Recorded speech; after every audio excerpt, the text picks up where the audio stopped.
Yeah, oh God, Jon has a great acronym for it. I think it was like Crypto Recycling Amnesty Program. I think that's what we might go with. But yeah, it'll just basically like tell people, on your exchange how to sell everything for Ethereum and then transfer the Ethereum to us and convert the Ethereum to Bitcoin. I want to call it a reverse ICO. Or an initial Bitcoin offering, maybe IBO. But IBO. Anyway, so far the team seems to like crap better. Hey, what's up, everyone? Welcome to another episode of Changing the Tide. Today I've got Cory Klippsten. He's CEO and founder of Swan Bitcoin, as well as a founder at both Bitcoiner Jobs and Bitcoiner Ventures. And excited to talk today with Cory. First, we're going to go over to the Clark Moody Bitcoin dashboard.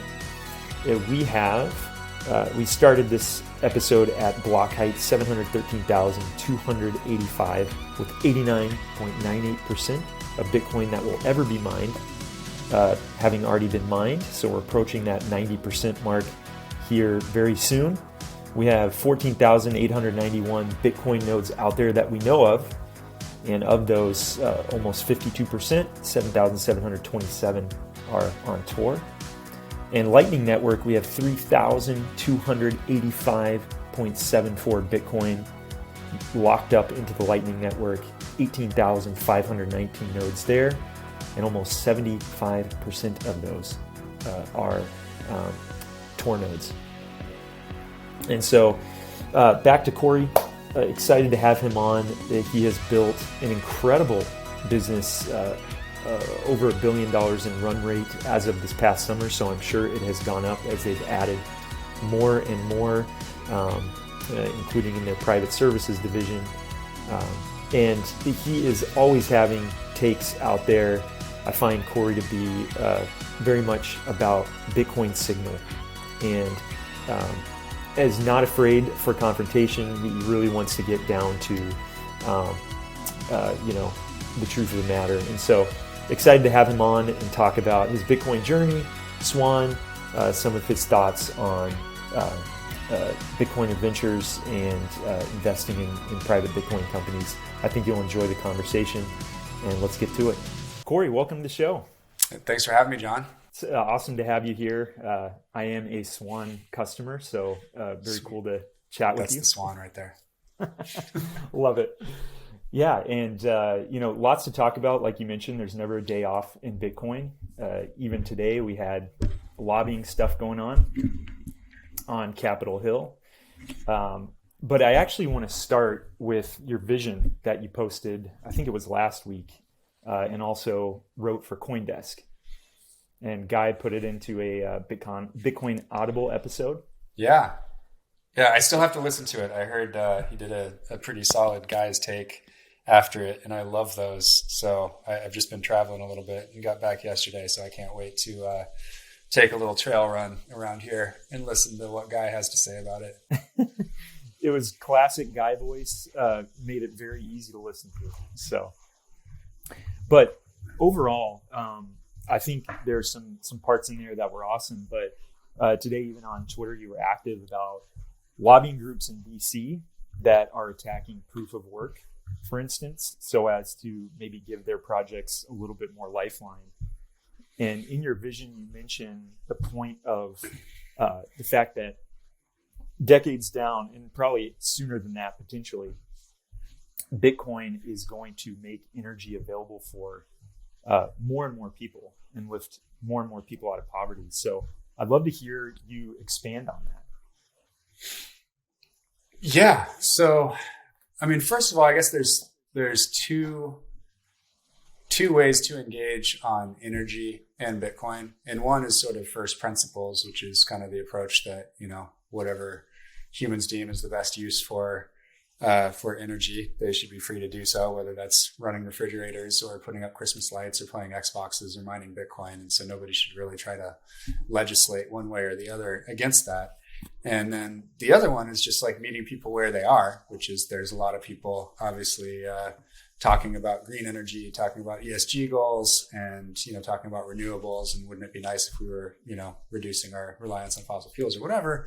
I'm generally more of a first principles guy when I talk about it, but I recognize that you can't even get to that conversation unless you answer people's, a lot of people's more immediate concern is going to be around sort of vector 2, which is, how does Bitcoin fare vis-a-vis renewables versus fossil fuels mix, and what can Bitcoin do for, a green energy grid, or just like energy grid efficiency, et cetera. And, fortunately for Bitcoin, and kind of expectedly, if you think about, it being the sort of best manifestation of free markets and sort of a clear price signal that we've ever had, in the event that there are ways for, where there are places that green energy makes a lot of sense, Bitcoin actually fixes this and makes it better for them, right? It can take all of the energy that may be in oversupply when people are at work and supplying all this stuff to the grid, and they're not home running all their appliances with the lights on and stuff like that. We kind of generally use a little bit less energy during the day, and it peaks in the evening hours. And so that's not good for wind and solar because they're oversupplying during the day and undersupplying at night. But if you can mine Bitcoin with the oversupply and then, still keep the other energy sources going that can make up for the deficit that renewables will suffer from in the evenings and the peak hours, then you basically kind of smooth out the load and make the whole thing function better. So I think it's just that buyer of last resort that Bitcoin mining is, makes it a lot easier. The other argument there is, if there are places that are far away from population centers where transmission ends up being a lot more of the cost mix than generation, and you can actually put Bitcoin miners right next to the source and essentially monetize that energy right where it is, even if it's, solar is in the desert or, some dam on a river in Siberia or whatever it is, you can monetize it right there. Then what you can do is whatever that clean energy or renewable energy technology is going to have a lot more demand for the inputs for that, which should drive the cost curve way, way down. So we've seen, over the years, I don't know what it is, like every time the amount of solar installed 10x's, the price comes down 50% or whatever their formula is in the solar industry over the last 40 years or something like that. If there's more and more investment in clean technology, then the cost of that should come down. And if Bitcoin is the reason that a lot more of these things are being produced and put in, installations for wind or for solar, for geo or whatever, then the cost of it broadly will come down and be more competitive with fossil fuels. So I think that's an angle that a lot of people are taking, in addition to some people making the, sort of humans free to choose first principles argument. Well, this podcast is a lot about that. I mean, we, specifically over the past, at least 50 years, we know since 71, financial freedom has, until the advent of Bitcoin, has been steadily decreasing, at least since 1971. Some would make the argument 1913. I'd probably be in that camp. But it's all about bringing greater freedom and prosperity worldwide, Bitcoin on Lightning. And so I see you definitely as an advocate for that with what you're doing at Swan. The idea of, trying to get 10 million more people educated on Bitcoin. One thing I found out going way back, did you get your start in broadcast journalism? I did. I have an undergraduate degree in broadcast journalism, and while I was still in school, I was a really crappy local news reporter and occasional anchor in studio during the Today Show. I would do like the local news cut-ins on the 25 and the 55 when I was like 19 and 20 years old. I got it out of my system and went into technology instead. Well, I'm actually recording this episode from New York, and I noticed on 9/11 that you made a post that you were actually going into one of the towers. We're supposed to that day, but either slept in late or were sick. Tell us more about that. Yeah, it's crazy that it's already been 20 years, but yeah, I actually worked in the interactive marketing department for Morgan Stanley. And I was on the 64th floor of Tower 2. This was the legacy Dean Witter offices that they still had probably a year or two after the merger. I think it was maybe 97 or 98 that the merger went through for Morgan Stanley and Dean Witter. And it was that was my office, and I usually was there. I'd actually voted in the New York City mayoral primary that morning in my building in the Upper East Side, and the line was pretty long. And I got down there later than usual. The train wouldn't let us stop at my usual stop, which was Fulton. So I actually had to get out at Wall Street. And the news, like, nobody actually knew what had happened. There were rumors of like a Cessna having hit a tower and it being an accident. We heard that from people that got on the train at like 14th Street. So I got out at Wall Street. I thought I was down there for like 5 or 6 minutes. I later, through my, hip-held BlackBerry Messenger, went through the messages that I had sent when I was down there. Evidently, I was down there for about 45 minutes, but I was back on maybe one of the last trains that was still running and took it back to Midtown to go hang out with some friends at their office. And my building fell down while I was on the train back up to Midtown. And a few seconds after I got to an office with a TV, I thought I was watching a replay of my building falling, but I was actually watching Tower 1 fall live. So that was that story. I guess, for me personally, like, it's one of those weird things. You kind of have a bit of survivor's guilt and a little bit of like, this shouldn't affect me much because I wasn't really that affected. We lost 13 out of 4,000 people because we were below the impact level, and almost everybody could just make it out through the stairs. And I didn't know any of the 13 people who had passed away. But there was just the proximity to it, certainly made you kind of reevaluate things. And like, obviously the depression and sort of what was going on in the city after, I think, was a big reason that I decided to stop working and go to grad school instead, and not go to grad school in New York, which had always been my plan. So I ended up going to grad school in Chicago instead, and going a few years earlier than I planned. So that's how I ended up going to the MBA program at Chicago at like age 24. It's definitely too young for that one, but that was why. I just wanted to get out of New York for a while. Yeah. Well, glad you made it. I know it's been 20 years, but that's a raw subject. So,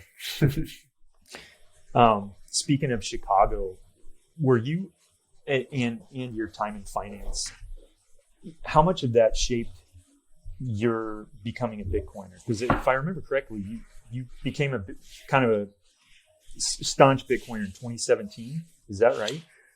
So I'll answer the first part. So I have a finance and entrepreneurship MBA and international business too. I kind of did 3, but I've actually never worked in finance. So I've never been a banker, and I've never actually like worked in the finance function. I always did like management consulting before getting into startups and investing.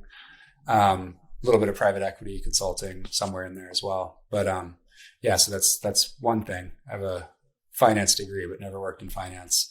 And then, my story is I always worked for big companies. So I worked for Microsoft out of undergrad, then Morgan Stanley before business school.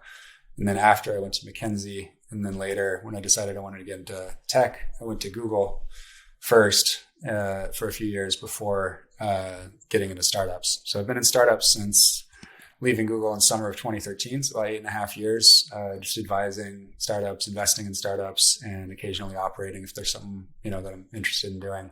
I was brought on as a co-founder of an existing ad tech company in like 2013, did that for a couple years. And then for 4 years, 15 to 19, I basically just invested in startups, advised startups for equity and sometimes for, consulting cash, and just kind of mixed it up in Silicon Valley ecosystem.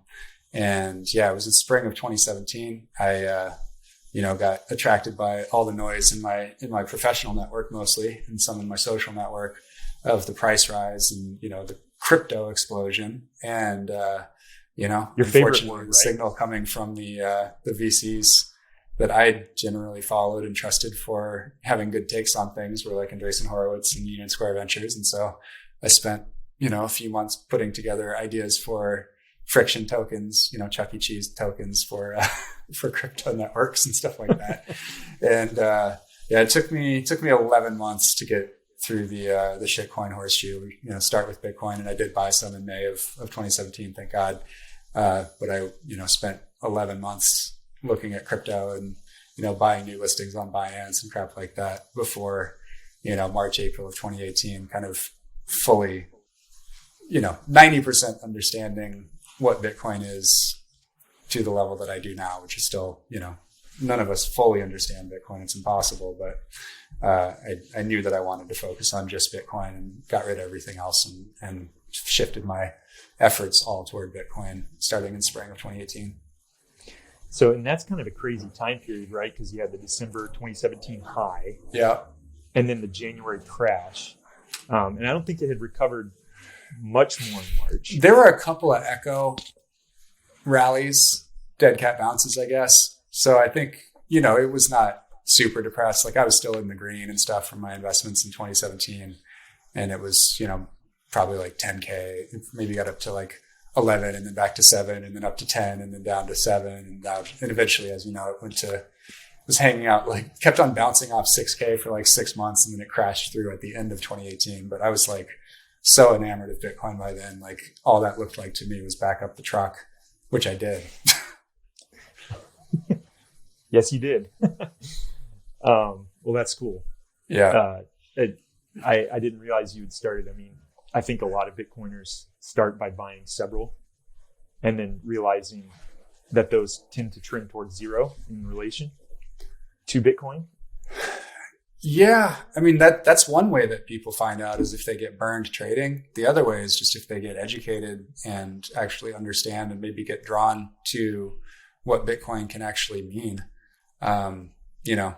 First of all, like selfishly, economically, it's the only thing that you can, go to sleep holding and not worry about. Because, if you understand it, it's within reason to come to the rational conclusion that it's going to have more purchasing power in the future.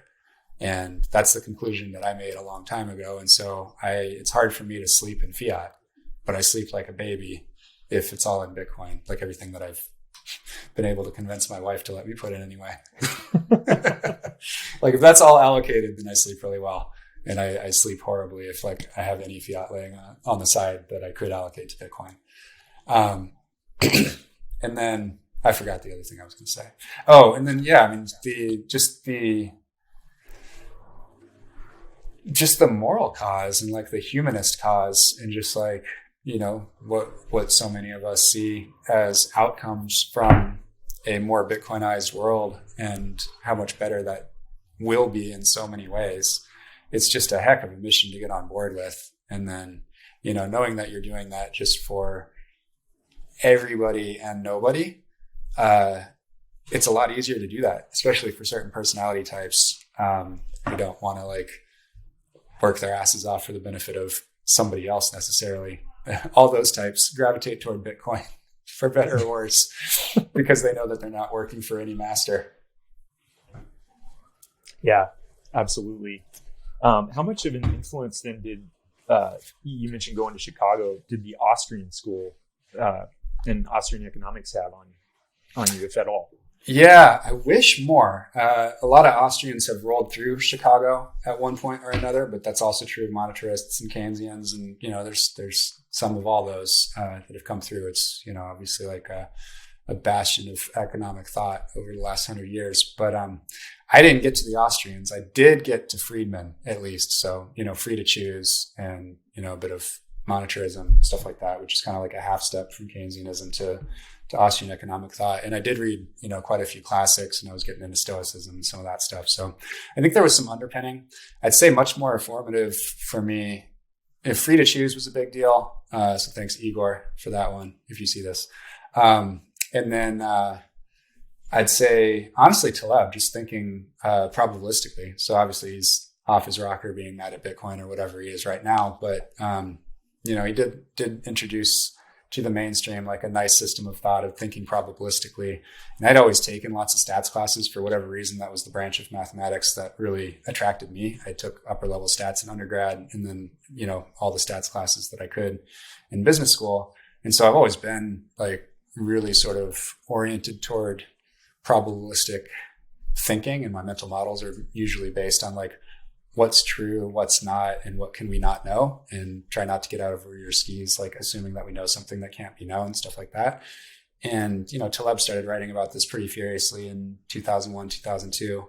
I think it was Malcolm Gladwell's article in the New Yorker, it was called Blowing Up, was probably in 2001 or 2002, which then made me go pick up Fooled by Randomness, and then obviously Black Swan when that came out.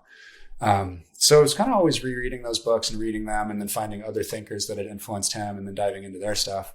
And I think that was probably one side of what was my own, sort of educational foundation that made Bitcoin easier to understand. Just basically seeing it as a call option in a bunch of different ways. And then I guess the other side of the whole thing was probably just, there's no way to say just. The other side of it was kind of behavioral psychology, evolutionary biology, social dynamics, stuff like that, just human behavior, and just kind of always making a study of those in related areas, and seeing so much of that in something like Bitcoin and what could be done with marshaling resources, finding, higher purpose in Bitcoin for myself, and recognizing that lots of other people felt that too. I think that's kind of the other side of my own foundational story. We always laugh because like everybody ends up in Bitcoin and they assume like, well, I was into law and I was into finance, so therefore like obviously I'm into Bitcoin. Other people are like, well, I was super into like, yoga and stoicism, so obviously I ended up in Bitcoin. Like because Bitcoin is for everyone. There is no like right background. You could be into like, computer science and economics and end up in Bitcoin, but you could also just be into, totally random other things and still end up really into Bitcoin. Yeah. Just funny that you might find this funny, but one of the foundational things of Bitcoin for me goes back to 12, and my great grandfather had a paper or like a poster of pennies from like 1900 to like 1989. Nice. And he showed like all the content of copper and then how it changed. I think it was like 82. And that was always foundational for me. But it wasn't until, 2017, over 20 years later that it made that it clicked with Bitcoin. But I had to learn about Bitcoin first. So. Yeah. So. Yeah. Didn't somebody some hedge fund guy was buying like millions of dollars worth of nickels a couple of years ago because the metal in a nickel was worth more than a nickel? Yeah. Yeah.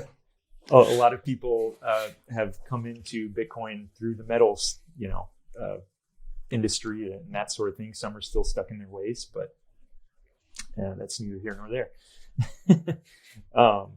So let's talk about Swan, because I know that it started more as a Bitcoin gifting service at first.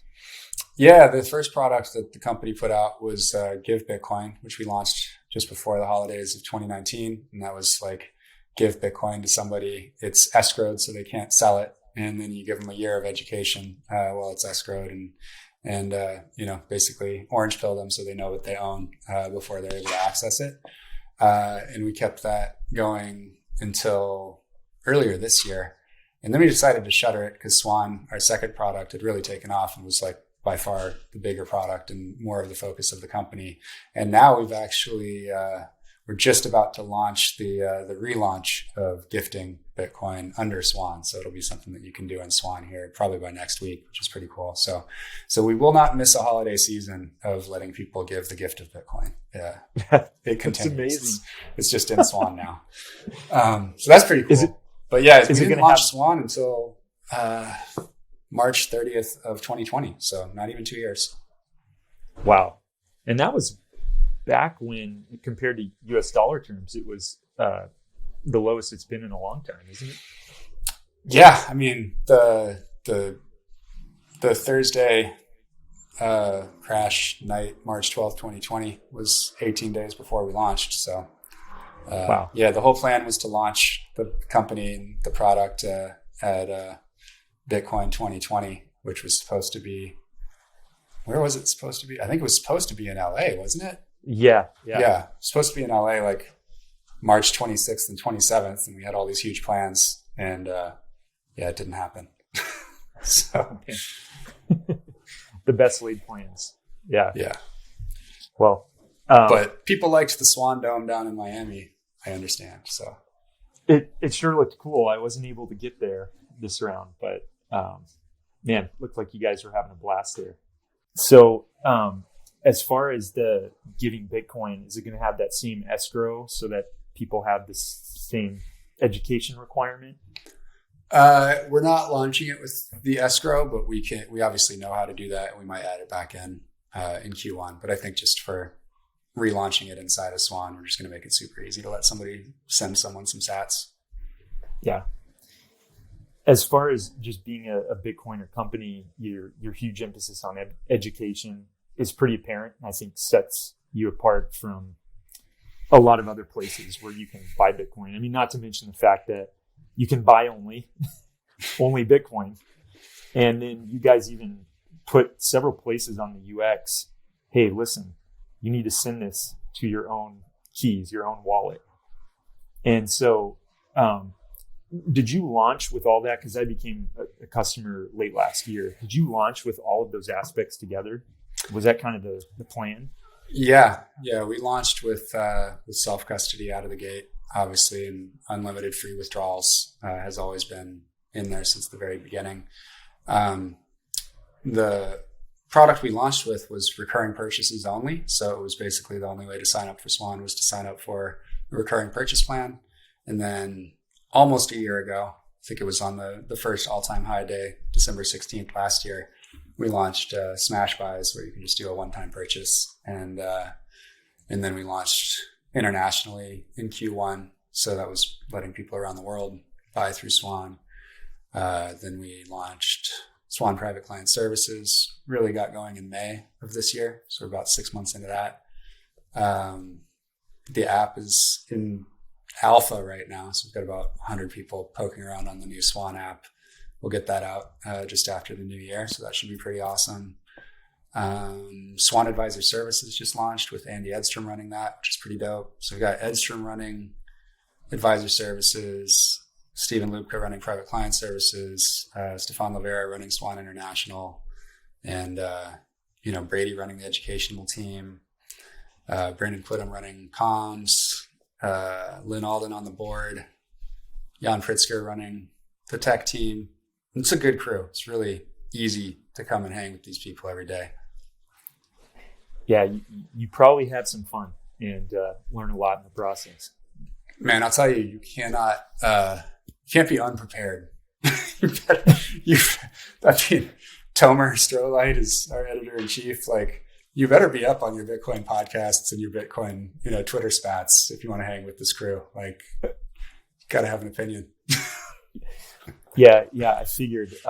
I scrolled your Twitter feed, before here just to catch up with kind of what was going on out there from your perspective. And man, it really has been busy with the lobbying. And I think one of the things that I've always been impressed with from your end, and now it all makes sense, what is true, what is not, and how do we know, is the idea of how much vaporware there is in other projects.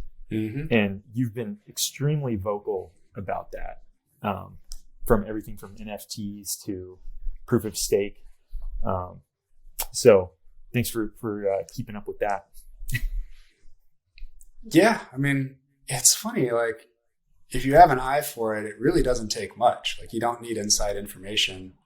You don't need to talk to insiders to spot the lie in these things. Like, you can really just read what the projects actually put out. You could read a blog post by Vitalik and point out where the bullshit is. Like, it's not that hard to point out where the lies are. It's right there in plain view, like it was in WorldCom accounting statements. It's just hidden in all this noise.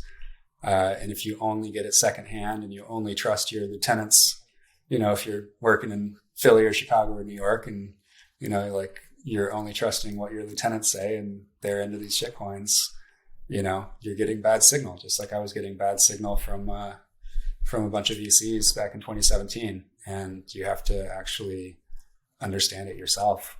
And then it's really obvious once you get used to that. Yeah. What was your path to like really understanding Bitcoin? Well, the first sort of the first prick in the crypto bubble of my own accidental shitcoin horseshoe was meeting Jimmy Song at a blockchain conference in Santa Monica, probably November of 2017. And, just his view of the other things going on there that were unrelated to Bitcoin. I was like, I'm going to have to check this out a little bit. So I started watching his YouTube videos, and I'd seen a little Andreas before, but then I started devouring all the Andreas stuff over the winter of 17, 18. And then at the same time, I was like looking at all these, crypto white papers and meeting crypto founders and just finding them, roundly unimpressive and slimy, and just, it was just all kind of red flags everywhere, especially from somebody, I'd been raising money since 2004. Like I've seen a lot of pitches and a lot of middlemen and a lot of fundraising tactics and a lot of stuff. And, it just was red flag land everywhere. So it was all just a big turnoff as I got a little bit closer and a little bit more immersed in it. And then there was this, bright orange future of Bitcoin that you could see that was obvious. And that was, when you got past any level of noise to what was actually going on with Bitcoin, it was pure signal. And the people that were most into Bitcoin were much more impressive, by order of magnitude or more than the crypto people. And, just kind of, it just drew me in big time. Like this is real. Yeah, spending time with Jimmy Song, I imagine, will orange pill you on the tech pretty hard.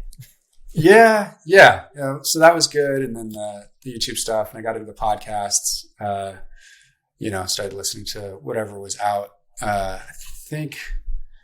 don't think Livera was out. So I think it was a little bit later that year that I started listening. I want to say Livera launched in 2018, TFTC probably as well.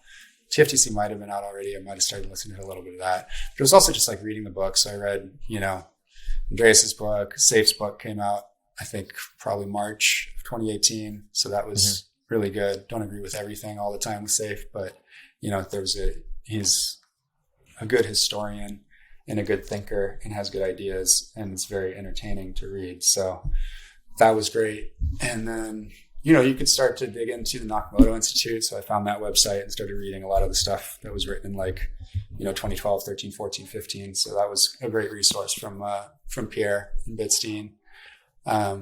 It's that frustration of, what I feel was, 11 months largely wasted, at least 6 months or 7 months completely wasted before I started finding good signal in all the crypto noise.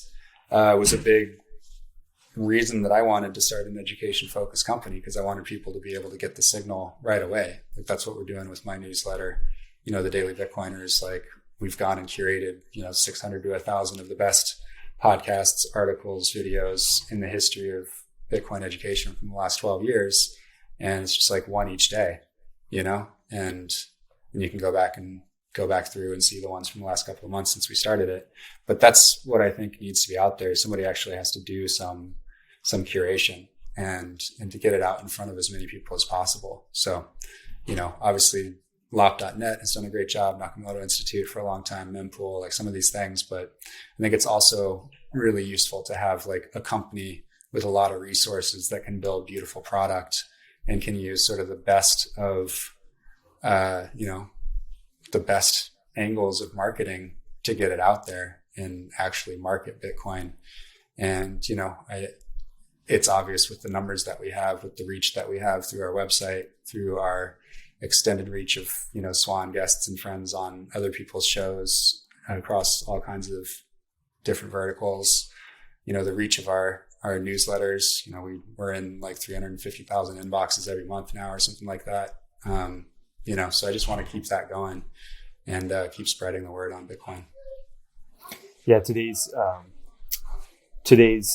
was Parker Lewis's article on kind of the convergence of monies into one.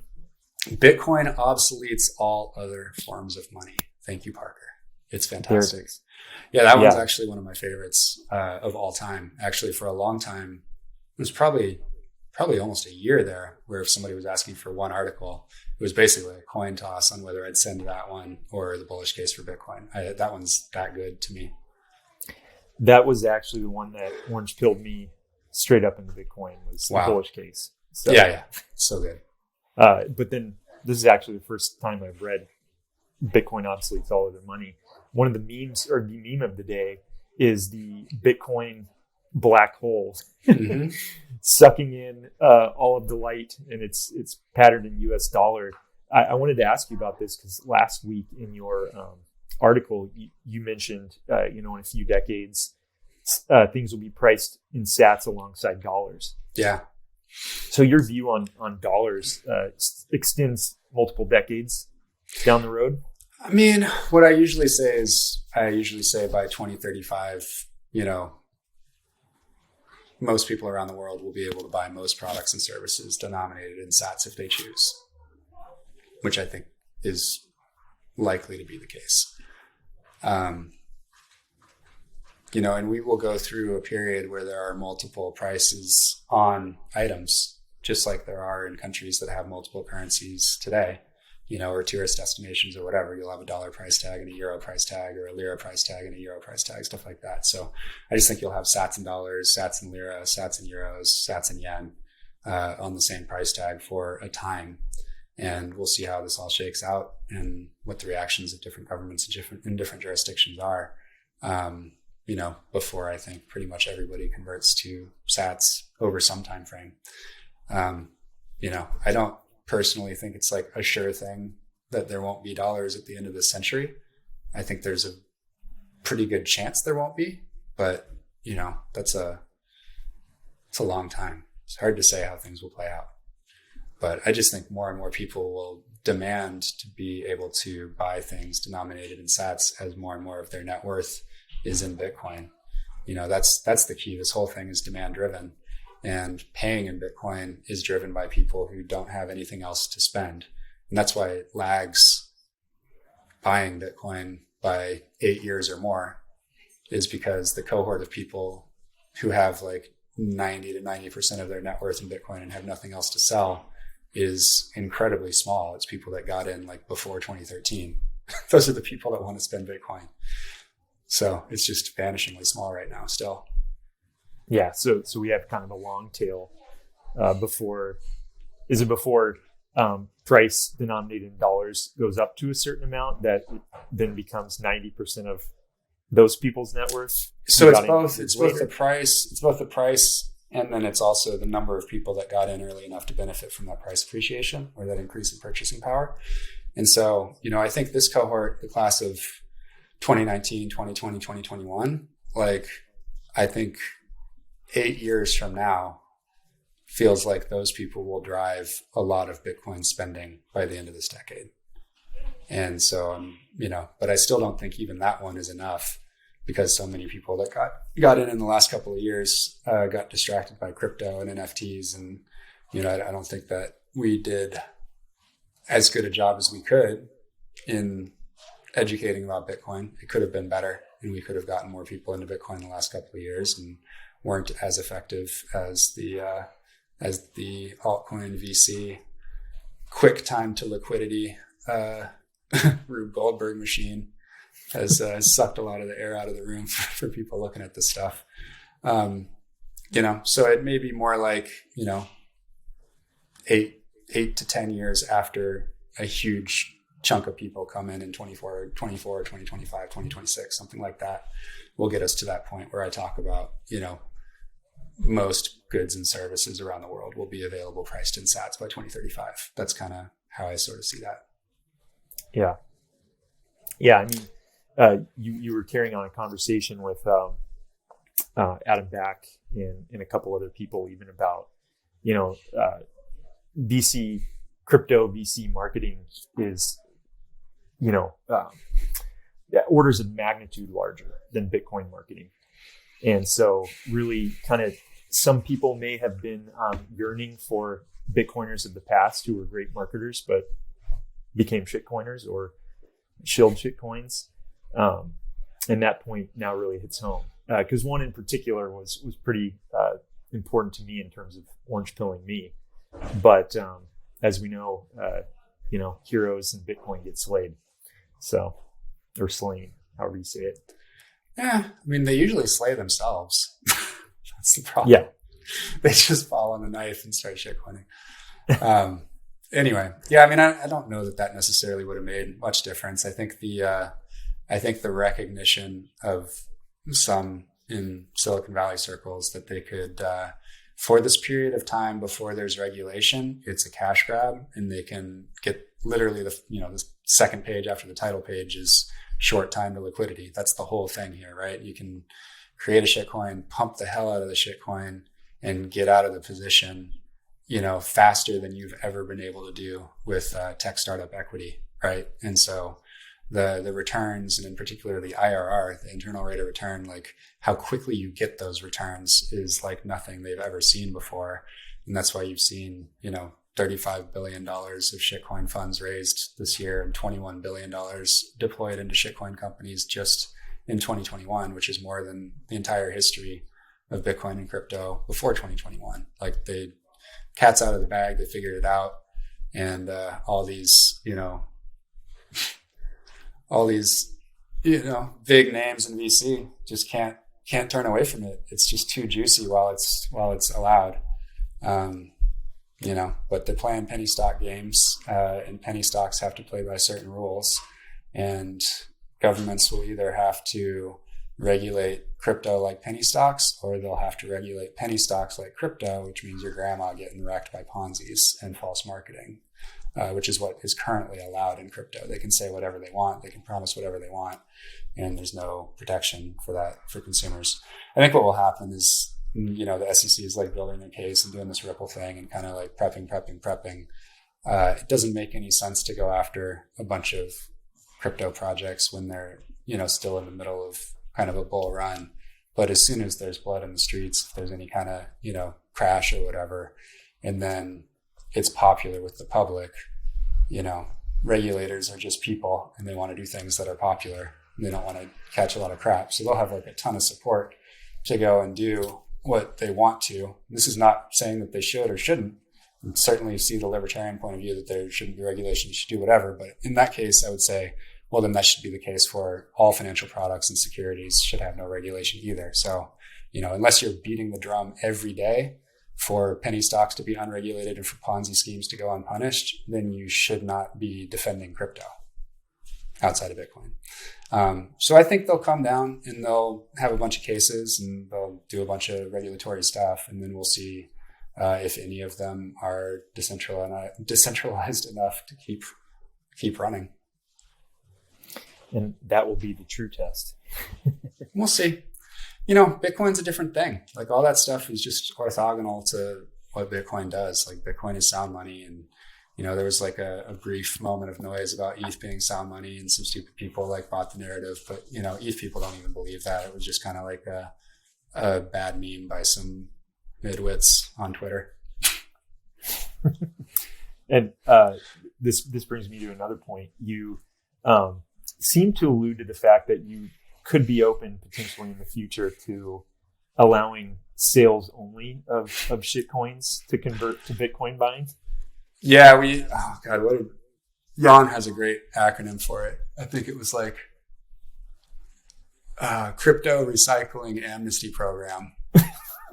I think that's what we might go with. But yeah, it'll just basically like tell people, on your exchange how to sell everything for Ethereum and then transfer the Ethereum to us and convert the Ethereum to Bitcoin. I want to call it a reverse ICO. Or an initial Bitcoin offering, maybe IBO. But IBO. Anyway, so far the team seems to like crap better. It's a good one. Well, with a couple minutes left, I wanted to ask you something else. I had on Mike Jermuz of Lightning Ventures a couple months ago, and he was just talking about investing in private Bitcoin companies and Lightning companies as a great way to complement your HODL. And so I noticed you're one of the founders of Bitcoiner Ventures and Bitcoiner Jobs too. And so what's your quick take on that? Yeah. I mean, I think it's good to get used to investing in businesses earlier in life rather than later, even if it's with small amounts, just to kind of build the muscle and to start to learn how to evaluate how to let other people make money for you. I don't think that goes away, even in a Bitcoinized world. Like at some point, there will always be the opportunity to outperform the base money if you're in a good business, just because of the law of small numbers, right? If you've got something that's worth $5 million and it goes to 100 million in a short amount of time, then you 20x'd, and even that is hard for Bitcoin to pull off year after year. So I think there's always kind of like a place for it. I think you need to start with Bitcoin and just get to really know Bitcoin well, and get to the point where you are comfortable with the amount that you have out of your net worth in Bitcoin, and then of any fiat that you have coming in. Determining how much you can afford to put into Bitcoin on a daily, weekly, or monthly basis.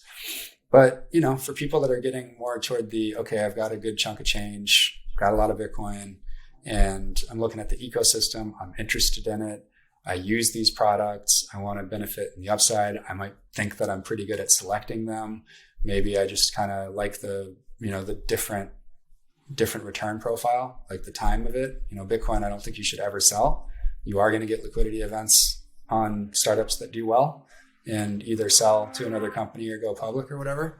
So it's possible. I think a lot of the most recent sort of crop of Bitcoin startups have had valuations on their most recent rounds of funding, where if you go from that round to the previous valuation, 1, 2, or 3 years ago, they've done very well in Bitcoin terms. Obviously a lot of these companies will just go out of business or go sideways. So you got to be a good selector. But, I personally just did it because we just wanted to be more in the know. I just wanted the information flow and just kind of like the connections with people across the industry.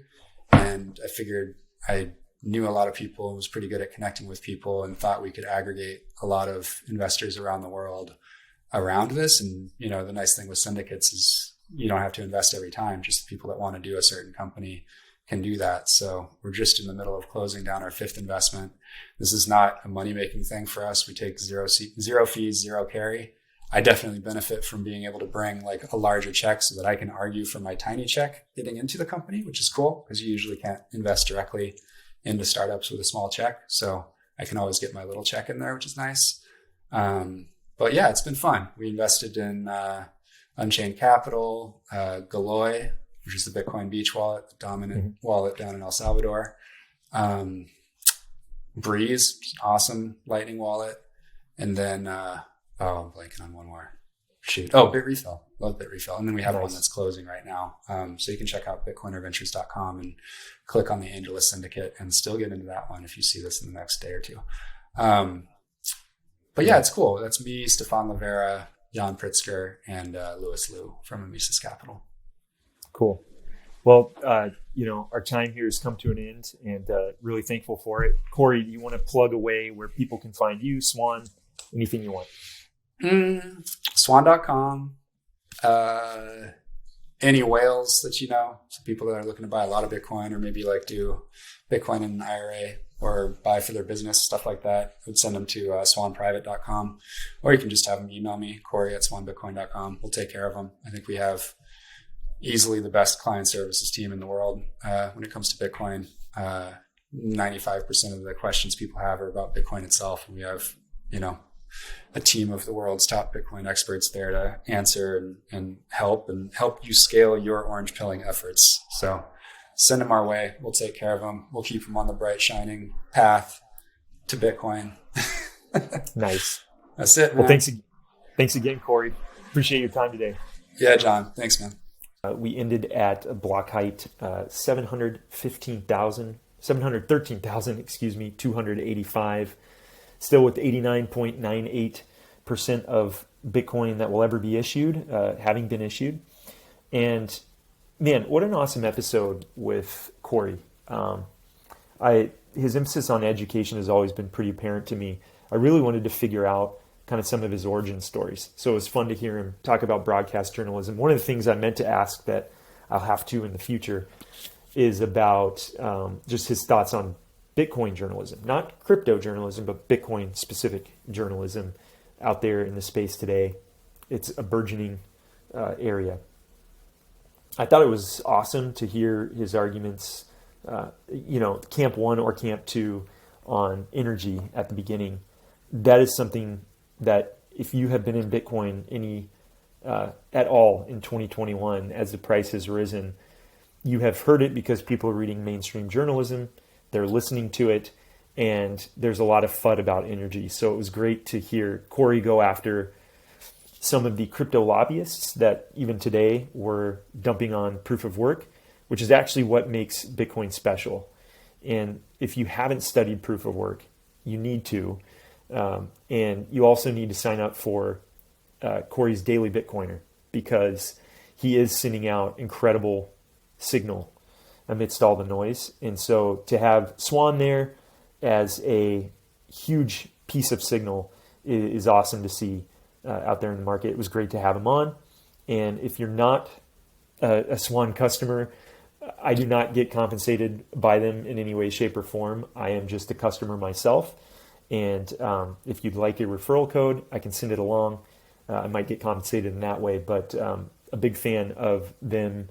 They're not the only place I buy Bitcoin, but they are one because I want to support what they do. One last thing, big shout outs.